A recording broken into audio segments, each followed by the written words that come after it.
اور یہ ساری محنت اس کی. اسی کے لیے یعنی جو وقت لگاتے ہیں کیا بتائیں. میں ساؤتھ افریقہ میں تھا، 12 مدرسوں کی کارگزاری تھی. علماء ماشاءاللہ یہیں کے پڑھے ہوئے اپنے دیوبند میں. مولوی عباس علی جناح تو ابھی بھی وہ جمعیت علماء کے سیکریٹری ہیں، میرے ساتھی ہیں، اور دارالعلوم میں بھی رہے اور ندوے میں بھی رہے، اور بڑے بڑے علماء. 12 مدرسوں کی کارگزاری سنی تو ماشاءاللہ تعلیم پوری یعنی ایسی کہ کیا کیا بتاؤں میں. وہاں والوں کی حیثیت، طلباء بھی ایسے، استعداد بھی ایسی، اور مدرسے کا پورا کہ آتا کل ذی حق حقہ. جیسے ہم کو حضرت مولانا علی میاں صاحب رحمۃ اللہ علیہ اور مولانا معین اللہ صاحب رحمۃ اللہ علیہ، مولانا رابع صاحب وغیرہ ہم کو فرماتے تھے، اگر کبھی ہم تو تبلیغ کے راستے سے گئے تھے ندوے، تو کبھی اوابین کی اگر ہم نے نیت باندھی ہو تو آ کر کے بیٹا ابھی وضو نہیں ٹوٹی نماز میں، ہم کو یہ مطالعے کا وقت ہے، جاؤ تمہارے لیے مطالعہ جو ہے وہ نفلوں سے افضل ہے. ہم کو ہمارے بڑے، لیکن عصر کے بعد اگر کسی کے ہاتھ میں کتاب دیکھی، جاؤ ذرا اچھے کھیلو کودو اور تاکہ مغرب کے بعد نشاط کے ساتھ مطالعہ کر سکو. یعنی عجیب. اور میں کیا کیا کیا ہے. ایک مرتبہ مولانا رابع صاحب ہمارے درسگاہ میں ہمارے استاد تھے، سبق پڑھانے آئے تو کہ بھائی بچوں آج سبق نہیں پڑھا ہوں گا. طلبا تو بہانے خور ہوتے ہی ہیں، وہ تو ڈھونڈتے ہی رہتے ہیں کیونکہ ایسے ملے چھٹی ہو جائے.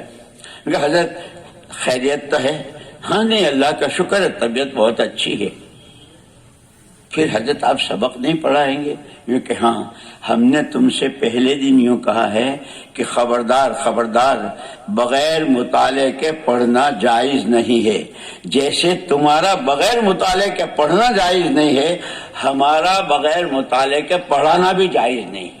آج کچھ مصروفیت ایسی ہو گئی کہ میں مطالعہ نہیں کر سکا ہوں، حالانکہ وہ انہی کی مختارات اور یہ جو کتاب ہے. سبق نہیں پڑھاؤں گا، گھنٹہ تمہارا ہے، اس لیے بیٹھوں گا، تمہیں کچھ پوچھنا ہو تو.